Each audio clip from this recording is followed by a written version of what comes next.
Welcome to the deep dive. That first sound you just heard, that deep, kind of resonant roar, that's a cutting-edge stealth fighter jet. Clean, powerful, a real marvel of engineering, wouldn't you say? That was the sound of the 20th century's top dog in the sky. Air dominance, right there. A single machine designed to be king, costing, well over $100 million each. But then there's that second sound, that high-pitched buzz, almost like insects. Yeah, that's the sound of multiple drones. It's everywhere now. This growing buzz in our skies. And that's the sound of the 21st century. It's cheaper, it's pervasive, and it really looks like it's set to change everything we thought we knew about air warfare. So today we're going deep. We're diving into a question that's frankly shaking up military strategy and, trillion-dollar defense industries right across the globe. The big question, are these incredible stealth fighters, these amazing technological marvels, actually becoming obsolete? We're going to explore this drone-driven future of warfare, and it's not happening in some classified war game, right? Or on a drawing board. It's unfolding right now. In real time, on actual battlefields. Our mission here in this deep dive is to really unpack this huge shift happening in military thinking in the defense world. We'll dig into a lot of sources that show this evolution, giving you a shortcut, really, to understanding what's going on up there and what it means for the future of conflict. Okay, so let's unpack this a bit. To really get a handle on the scale of this revolution that's happening in air warfare, you kind of understand the era that came just before it. For decades, really, the main goal, the unwavering focus of pretty much every major air force, was to build the absolute ultimate fighter jet. This relentless chase, almost an obsession, you could say, fueled by amazing tech advances and, strategic needs during the Cold War and after. It eventually gave us what we now call the fifth-generation fighters. Precisely. And when we talk about the absolute peak of that effort, we're looking at aircraft like the American F-22 Raptor. That was designed, first and foremost, for air superiority, a dedicated dogfighter, an interceptor.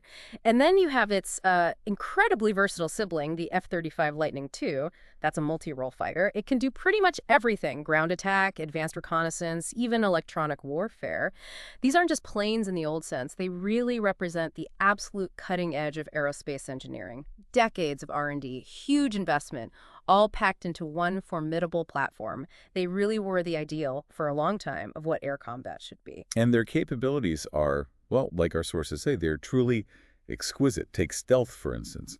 These jets are designed from the ground up to be almost invisible to radar. It's not just the shape, is it? No, it's much more. Is radar-absorbing materials, that precise shaping to deflect radar waves, complex internal systems managing heat signatures to avoid infrared, the whole package. The idea is just don't get seen, don't get detected. And then there's sensor fusion, which is where the F-35 especially just blows you away. It's this incredible leap in knowing what's going on around you. The tech pulls in just this massive flood of data from everywhere: its own radars, infrared sensors, other friendly planes, ground stations, even satellites. And it stitches it all together. Exactly. Into one single, clear, real-time picture for the pilot. It's like giving them this godlike view of the whole battlefield. A full 360-degree understanding lets them see, understand, act faster than anyone else. And supercruise. Can't forget that. Right. Supercruise, that really sets them apart. Being able to fly supersonic without kicking in the fuel-guzzling afterburners. Think about that in combat. Older jets, they get short bursts of speed burning tons of fuel. Yeah, with that big, fiery exhaust. Right, but supercruise lets these jets maintain very high speeds for much longer. It extends their range, their endurance. They can get to targets faster, stay in the fight longer. And it reduces their heat signature too, which is key for stealth. It's a massive tactical advantage. Energy, surprise, it's all there. But this level of perfection, these exquisite capabilities, they come with an equally exquisite price tag. Oh, absolutely. A single F-35. Depending on the exact model, you're looking at somewhere between $80 and $100 million. Just to buy one. And then you zoom out. The total lifetime cost of the whole F-35 program, you factor in decades of development, buying thousands of them, maintenance, upgrades over maybe 50 years. It's projected to hit a truly staggering $2 trillion. $2 trillion, with a T. Wow. This wasn't just buying a new plane, was it? Not at all. It was a massive national investment in a whole philosophy of war, a strategic bet on what air power would look like. And that philosophy, all our sources point this out, was basically quality over quantity. Simple as that. The idea was to create this invincible, invisible knight, a single, super capable machine that could go anywhere, beat anything. For a long, long time, that was the unquestioned future of air power. built entirely on this idea of singular, overwhelming tech dominance. A few top-tier fighters controlling the skies against maybe a much larger but less advanced force. Precision, individual capability. That was the strategy. And that belief, that focus on single platform dominance, it drove everything for years. Defense spending, strategy, how air forces were built. The assumption was build the best and you win. Simple. But, history has a way of throwing curveballs. Yeah. No tech advantage lasts forever, does it? Rarely. There's that fundamental rule of warfare. For every sword, someone, somewhere, starts working on a shield. Or Yeah. something even more disruptive than a shield. Exactly, something unexpected. Well, here's where the story takes a really sharp turn. Because the first big challenge to the reign of the stealth fighter, it isn't actually another better fighter jet. No, it's not high-tech versus high-tech in the traditional sense. No. The real challenge that's emerging comes down to something much more basic, much more brutal even. It's math. Simple, ruthless economics. That's what's rewriting the rule book now. Okay, so think about that $80 to $100 million F-35 again. A marvel, sure. But now, let's look at the new players changing the game. A high-end reusable drone like the MQ-9 Reaper. That's been around doing intel, strikes. It costs around $32 million. Significantly cheaper, yeah. But still a pretty pricey piece of kit. Needs infrastructure, maintenance. It's still a valuable asset, absolutely. You don't want to lose those casually. But the cost curve. Yeah. This is where the math gets really, really interesting. It goes way, way lower. Look at what the U.S. Air Force is developing now. These things called collaborative combat aircraft, CCAs. The loyal wingman concept. Right. Autonomous drones meant to fly with, or really ahead of manned jets, into dangerous zones. One of the main prototypes, the Kratos XQ-58A Valkyrie. Get this.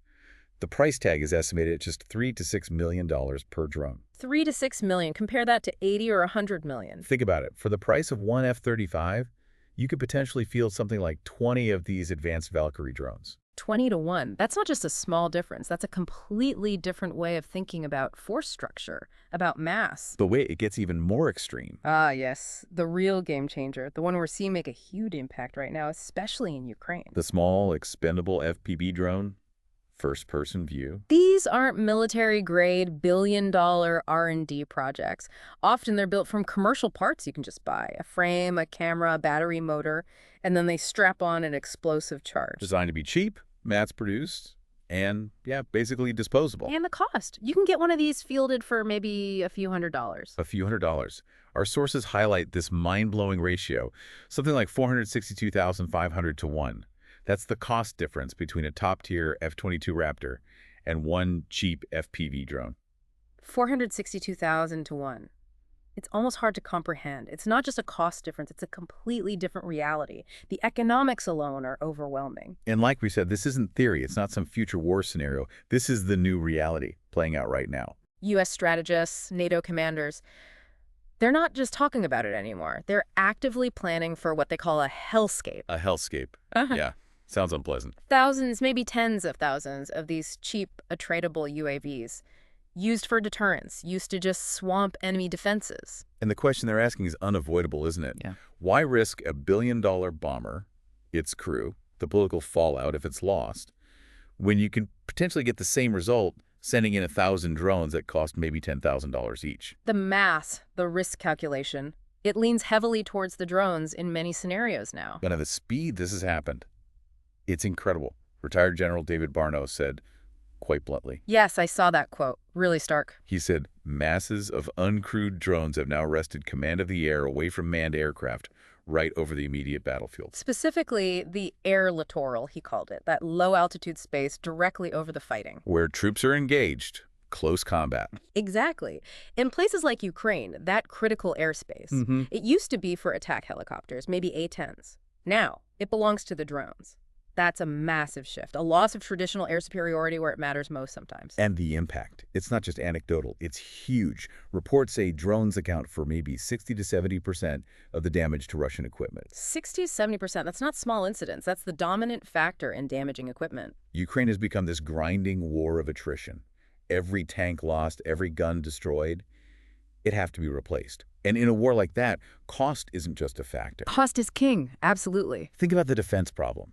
You literally cannot afford to shoot a $500,000 anti-air missile. The complex, expensive interceptor. And a $1,000 drone made from off-the-shelf parts, the math just breaks down completely. The defender goes broke first or just runs out of missiles. It's an unsustainable defense. Which raises huge questions about traditional air defense systems against these swarms. And then there was that claim from early 2025, potentially a real watershed moment. The sea drone claim. Yes. Ukrainian officials claimed one of their Magura V-7 sea drones, essentially an unmanned boat, managed to shoot down 2 Russian Su-30 fighter jets over the Black Sea. A boat drone, taking out supersonic fighters designed for air combat. If it's confirmed. If confirmed, yeah. It's just, Yeah. It's incredible. It's not just tactical, it changes everything. Where threats come from, what's vulnerable. It's the perfect, if maybe terrifying, example of affordable mass. Yeah. This idea of shifting away from a few precious high-tech platforms you have to protect at all costs. Towards what? A network? Towards a vast, expendable, and critically resilient network of systems. Resilient because losing 1 or 10 or even 100 cheap drones doesn't cripple the whole operation.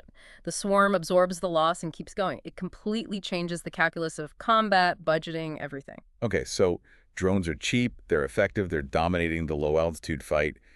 The obvious question then is, well, do we just scrap all the expensive jets, build an army of cheap drones instead? It sounds logical on the surface, but no, not exactly. The reality, as it usually is in warfare, is more complex, more nuanced. There's always a catch. Well, there's an evolution. The converging answer that pretty much every major military power is now moving towards is called Manned-Unmanned Teaming. MUMT. Manned-Unmanned Teaming. MUMT. Okay. And the key here is MUMT isn't about getting rid of the manned fighter. It's about fundamentally redefining its job. So less the lone knight. Exactly. Forget the lone knight. Think of the manned jet now as the quarterback of a team, a highly dynamic, coordinated team. Quarterback. Okay, I like that analogy. The next generation fighter, the 6th-gen jet that will follow the F-35, it's envisioned not primarily as a dogfighter, but as a flying command and control hub.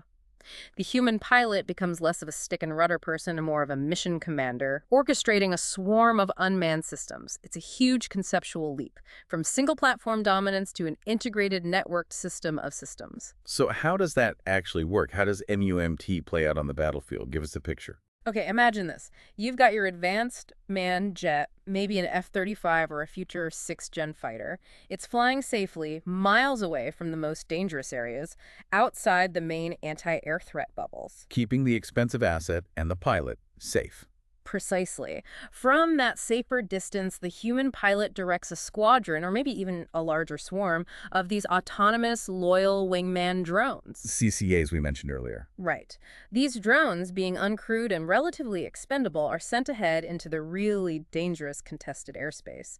They do the missions that would be just too risky or too costly for the manned jet and its pilot. So the jet is the brain, the drones are the arms and eyes. Essentially, yes. The manned jet with that irreplaceable human judgment, the ethical decision-making, the complex processing. It's the strategic brain, the central node. The drones are the distributed sensors, the electronic warfare tools, even the weapons carriers of a much larger combat organism. And what kind of jobs do these drones do? A whole range, and it's expanding all the time.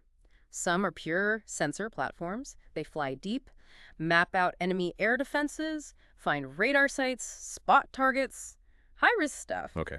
Others are dedicated electronic warfare platforms. They actively jam enemy radar and communications, blind and deafen the adversary, basically, creating openings for other assets. Creating gaps in their defenses. Exactly. Many are designed as decoys. They mimic the radar signature of a fighter jet, tricking the enemy into turning on their radar, revealing their position, or maybe even wasting an expensive missile on a cheap drone. Smart. Very smart. And crucially, some are kinetic strikers. They carry their own bombs, their own missiles. They can hit targets identified by the pilot in the manned jet, or even targets found by other drones in the swarm. The whole system lets the humans stay back, manage the big picture, but still apply overwhelming distributed force. It sounds incredibly efficient and flexible. These drones, they're not just flying independently. No, they form a network, a distributed sensor network. They're constantly gathering huge amounts of data, radar emissions, communication signals, thermal images, visual intel, and feeding it all back to the manned fighter. So the pilot gets this fire hose of data. Right, and inside that cockpit, the pilot helped by advanced AI systems that process and prioritize all that information, gets this incredibly detailed, real-time understanding of the battlefield. AI helps sort through it all. It has to. Then the human, the mission commander, makes the critical calls. Which targets to hit, how to maneuver the swarm, when to attack, when to pull back. And then the manned jet itself can act. Yes. Once the drones have cleared the way or identified the target, the manned fighter becomes the long-range shooter. It can fire its advanced missiles from a safe distance, guided onto the target by the drones already deep inside enemy territory. Precision, standoff capability, it's a potent combination. This isn't just theory, though, is it? You mentioned the U.S. Air Force. Not theory at all. This is happening now. The U.S. Air Force's Next Generation Air Dominance Program, NGAD, is built entirely around this concept. It's a massive strategic shift. NGAD. The plan is to get around 200 manned sixth-generation fighters, the absolute best manned jets they can build, but, and this is key, they plan to support them with at least 1,000 collaborative combat aircraft drones. 1,000 drones for 200 jets. That's a 5-to-1 ratio. Minimum. That fundamentally changes the makeup of future air power. As one expert put it, it's about turning a single fighter into a fighting team. It's not about the solo ace anymore, it's about the combined power of the human-machine team. And that's the strategic elegance of it, right? I think so, yes. You keep the human, the judgment, the intuition, the adaptability for the really complex high-stakes decisions, the ethical calls, the quick improvisation. Absolutely crucial elements. But you outsource the risk. You outsource the cost, the sheer numbers needed for mass, to this fleet of tradable machines. Attritable is the key word. Designed to be affordable enough that losing some is acceptable. Expected even, like expending ammunition. It changes the whole risk calculation.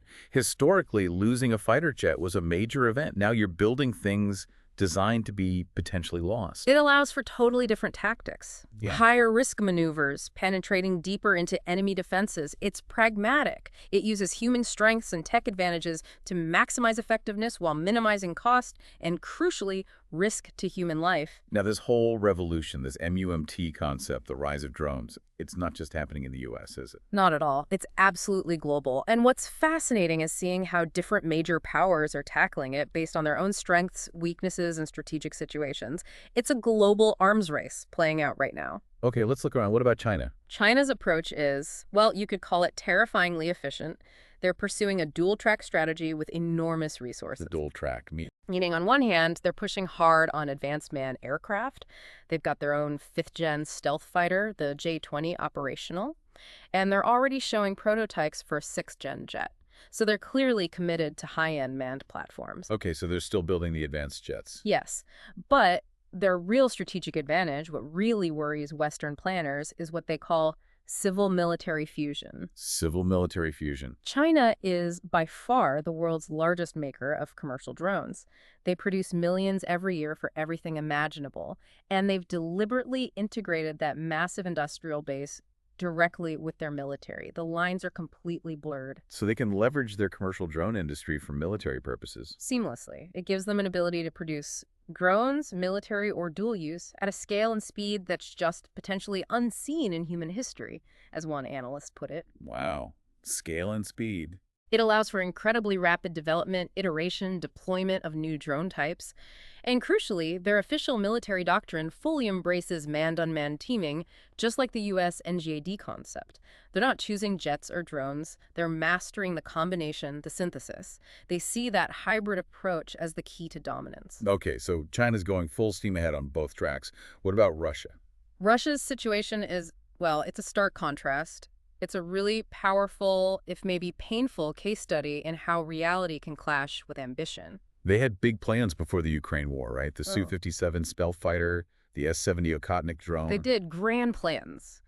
But the harsh realities of a long, grinding, attritional war, combined with severe international sanctions on their economy, it's hit their high-end production hard. So they're struggling to build those advanced jets and drones at scale. Significantly struggling, yes. High-quality, large-scale production has been a major challenge.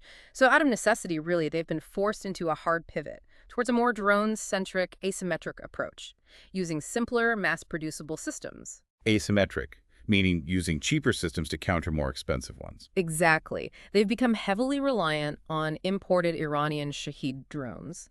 Those are relatively cheap, one-way attack drones, and they're increasingly using their own domestic Lancet loitering munitions. The kamikaze drones. Essentially, yes. They loiter, find a target, then dive in. Russia's experience is a potent lesson. Even if you want to fight with expensive, exquisite platforms, the sheer economics and tactical realities of the 21st century battlefield might just force your hand. Drones can dictate the terms. Force adaptation, then. What about NATO and other allies? How are they responding? They're adapting, too, learning fast from Ukraine, from exercises, from their own threat assessments. Look at Turkey, for example. The Bayraktar TB2 drone. Right. Its surprising effectiveness, especially early in Ukraine, really sent ripples through military planning circles worldwide. It showed what a relatively cheap but capable drone could do that heavily influenced NATO thinking on asymmetric threats. And we're seeing it in budgets now. Clearly. Look at proposed U.S. budgets. Like for FY 2026, explicitly fewer F-35s planned for purchase, but significantly more funding allocated to drones and long-range missiles. The money is following the strategy. It's shifting towards that hybrid distributed force. So less focus on just the fighter jet itself. And more on the network, the whole system. NATO as a whole is investing heavily in collaborative projects, making sure different countries' systems can talk to each other, share data, work together seamlessly. Interoperability is absolutely key in networked warfare. Information sharing, synchronized action, that's crucial now. Okay, so everyone's adapting, building drones, building networks. But it's easy to just focus on the drone as this unstoppable weapon, isn't it?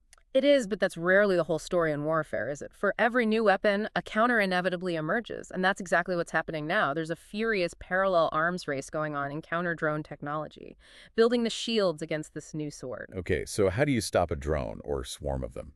Well, drones, despite their advantages, have a weakness. An Achilles heel, you might say. Which is? Their connection. They usually rely on a connection to an operator, radio control, GPS for navigation, data links. Ah, the signal. Exactly. So the most common immediate counter is electronic warfare, EW. Jamming? Jamming the radio signals between the drone and its operator. Cut the link, and often the drone becomes useless, maybe just falls out of the sky. Or you can spoof its GPS signal. Spoofing. Like feeding it false coordinates. Precisely. Make it think it's somewhere else, fly off course, maybe even land where you want it to. You exploit its dependence on those external signals. But that sounds like a cat-mouse game. Drone makers must be working on countermeasures to jamming and spoofing. Oh, constantly. It's a perpetual cycle. As jammers get better, drone designers make their systems more autonomous, more AI on board for navigation, using visual cues or internal sensors so it can keep going even if the link is cut. So it doesn't need constant control. Less and less. Some use fiber optic tethers, a physical wire, immune to jamming. Others are developing mesh networks. Mesh networks, how does that help? Drones in a swarm relay signals for each other. If you jam one drone's link to the operator, its neighbor can relay the signal. Makes the whole swarm much harder to disrupt. Take out one node, the network just reroutes. It's a constant battle in the electromagnetic spectrum. Okay, so EW is one part. What about just shooting them down? The hard kill approach. Right. When jamming isn't enough, you need to physically take it out. And there's a lot happening there. Like lasers. We hear a lot about lasers. Directed energy weapons, yes. The U.S. Army and others are fielding laser systems that can literally burn drones out of the sky. High-energy beams. And the cost per shot is tiny, right, compared to a missile? Pennies per shot, potentially. Just needs power. Hugely cost-effective against cheap drones. But lasers aren't the only option. What else is there? High-power microwave weapons, they don't burn. They emit a powerful electromagnetic pulse that fries the drone's electronics. Zaps its brain. Effectively, yes. Then you have specialized anti-drone missiles, smaller, cheaper, faster than traditional ones. Interceptor drones that fire nets. Nets. Seriously. Seriously. Physically snag them mid-air. And don't forget good old-fashioned guns, but with very advanced fire control systems programmed to track and hit small, fast targets. So the sky is filling with drones, but the ground is filling with ways to kill them. It's creating this really dynamic, lethal ecosystem, a constant back and forth. And this hider finder competition, it applies to the stealth jets themselves too, doesn't it? Yeah. Stealth versus radar. Absolutely. It's the same principle, just at a different technological level. As stealth gets better, making jets harder to detect, radar technology evolves to counter it. How? What are the new radar tricks? Well, engineers are working on things like low-frequency radars. They might not give you a precise lock for a missile, but they can often get a rough track, detect the presence of a stealth aircraft over a wide area, give you a warning. Okay, so maybe not pinpoint accuracy, but detection. Right. And then there are multi-static radar systems. Instead of one radar transmitter and receiver, you use multiple, spread out geographically. Like coming at it from different angles. Exactly. They can pick up faint reflections that a single radar might miss. It makes it much, much harder for a stealth aircraft to guarantee it remains completely undetected. It's a more complex detection environment to navigate. So the big picture here. Yeah. No magic bullet. No single technology wins forever. That seems to be the enduring lesson. No single technology offers permanent dominance. The future battlefield, especially in the air, is going to be deeply contested. Contested physically with weapons. And contested electromagnetically. Signals, data links, jamming, spoofing, a constant invisible war alongside the physical one. So how do you survive in that environment, manned or unmanned? Survivability will come from a mix, a layered approach. You need the stealth to avoid being seen initially.